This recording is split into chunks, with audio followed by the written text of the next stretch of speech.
Selamat malam rekan-rekan semua ya. Saya tentu malam hari ini sebenarnya mau ngopi bareng. Tahu-tahu di Kopi Timur ini memang adalah tempat sejarah bagi saya. Karena tahun 1991 saya pernah di Jakarta Timur.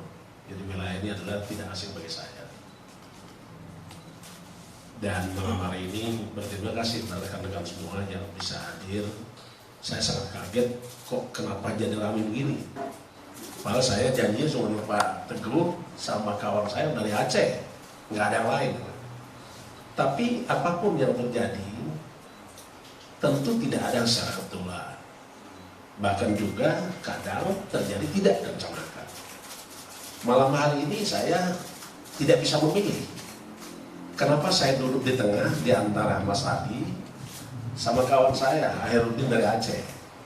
Dan paling ujung ada Mas Arief, Gunawan, dan Pak Teguh bersama rekan-rekan semua.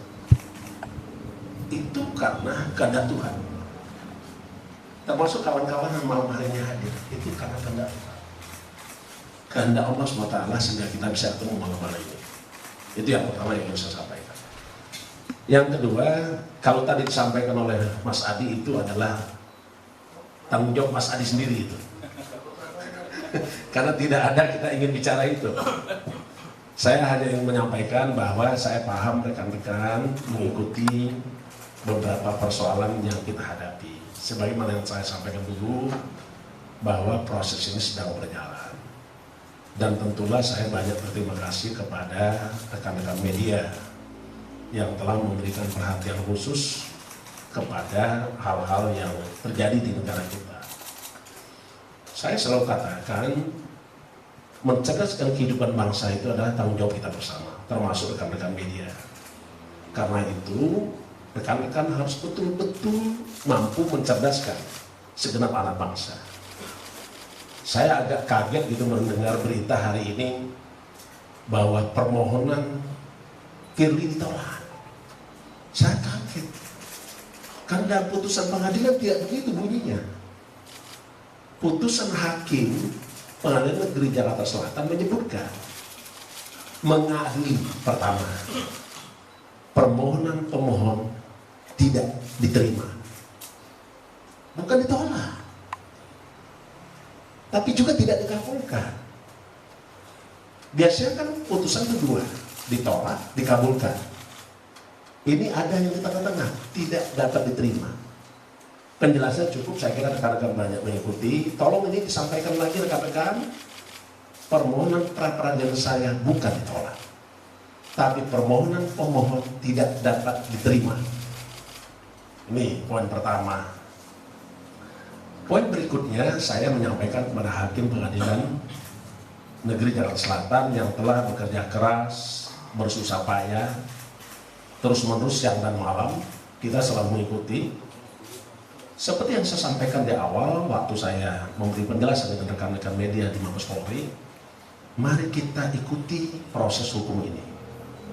Karena negara kita adalah negara hukum, Rechtsstaat, bukan negara kekuasaan.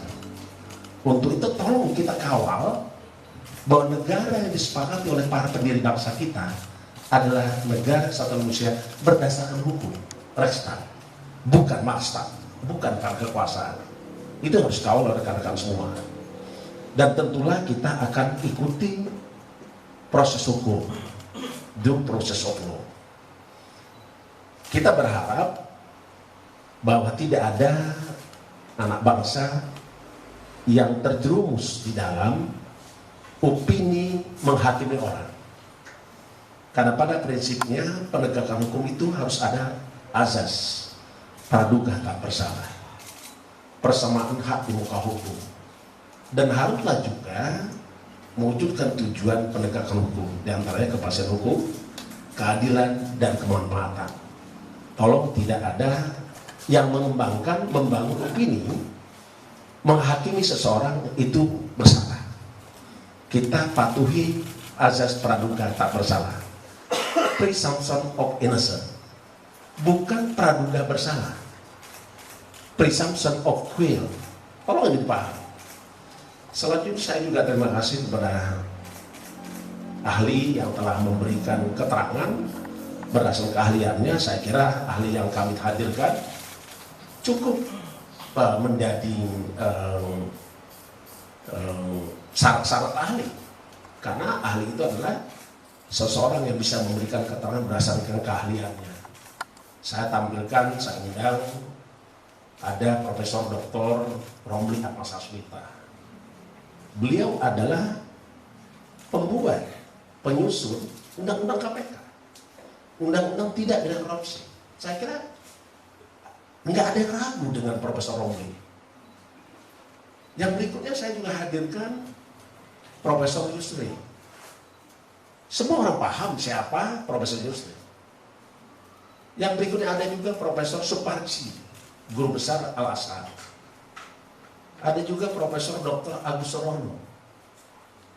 Banyak ahli-ahli yang saya dengar, dan beliau-beliau itu dengan ikhlas. Jadi beliau menawarkan ingin menjadi ahli. Saya terima kasih kepada para profesor guru besar tadi.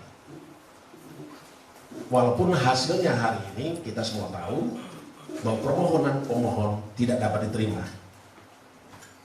Beberapa penjelasan adalah tidak jelas.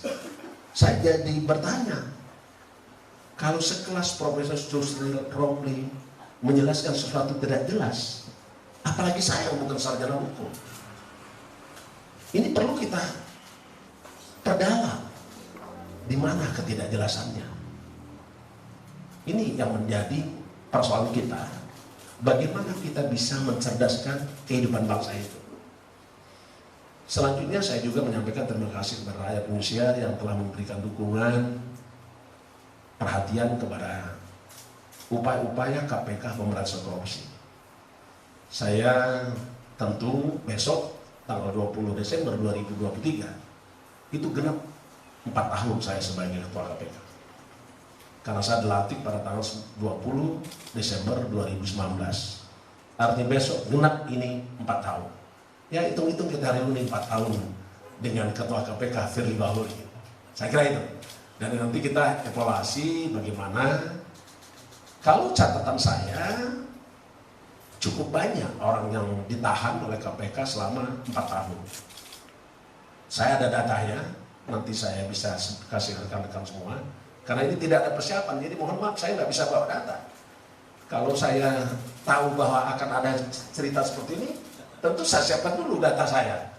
Tapi kurang lebih yang sudah ditahan selama 4 tahun, lebih dari 500 lebih.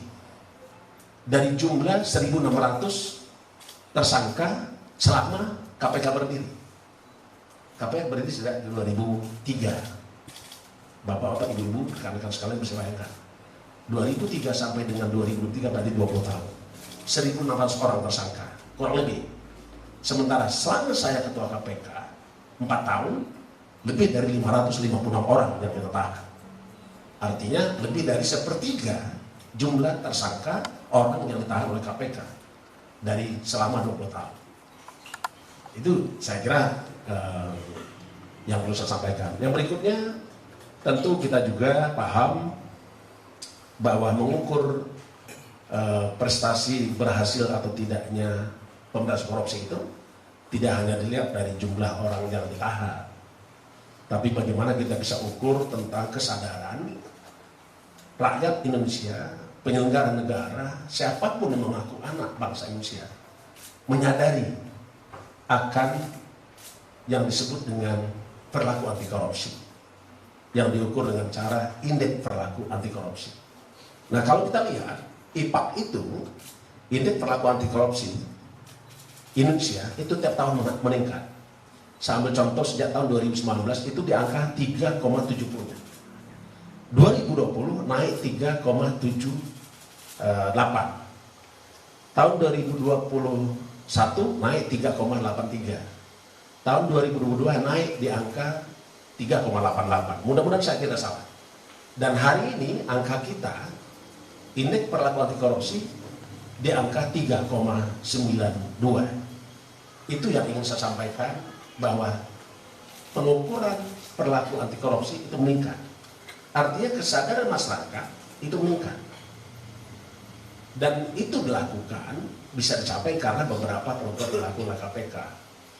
Baik itu melalui pendidikan, pencegahan, maupun penindakan. Saya kira itu yang saya sampaikan. Saya tidak ingin yang luar karena saya nggak ada persiapan ini. Jadi kalau datanya saya nggak punya. Ya, itu ya.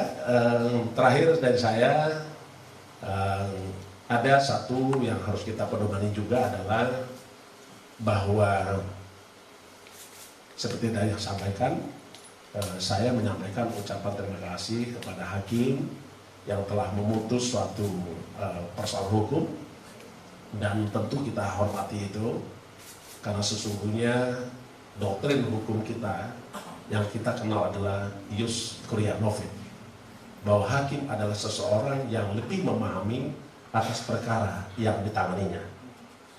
Ada juga dokter lain bahwa